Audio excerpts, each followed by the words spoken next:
essentiel pour moi, justement, en ma qualité de président de l'aménagement, d'être présent dans ce type d'événement parce qu'il s'agit, je rappelle, du schéma de cohérence territoriale. Nous sommes en phase de révision avec une date butoir qui est importante. Il faut qu'en mars 2026, que nous ayons bouclé ce schéma de cohérence territoriale, dit SCOT.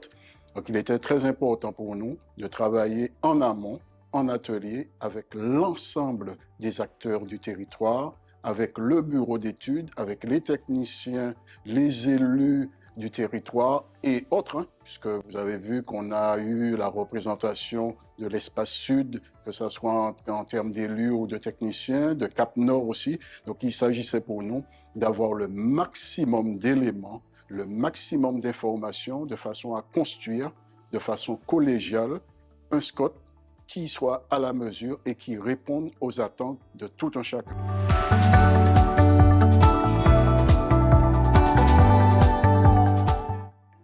La première des choses, j'ai été très agréablement surpris par le nombre de participants et aussi par la qualité des échanges. Je pense qu'on a de la matière et on a eu des éléments et on a eu des retours et tous les acteurs du territoire ont fait remonter soit le constat.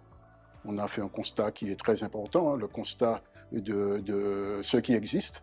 Et à partir de ce constat, ce qu'on souhaite, vers quoi on veut aller, quelle politique publique, quelle politique d'aménagement par rapport justement aux différents textes, par rapport au contexte, par rapport au climat. On sait qu'on a une évolution du climat qu'il faudra prendre en compte. On a aussi des lois, hein, des règlements tels que la loi climat et résilience, qui fait qu'on a un foncier contraint et on doit faire mieux avec le foncier qu'on a. Donc optimiser le foncier de façon à avoir une politique de développement territorial, une politique d'aménagement qui soit cohérente. Et d'ailleurs, ça tombe bien puisqu'on parle de schéma de cohérence territoriale.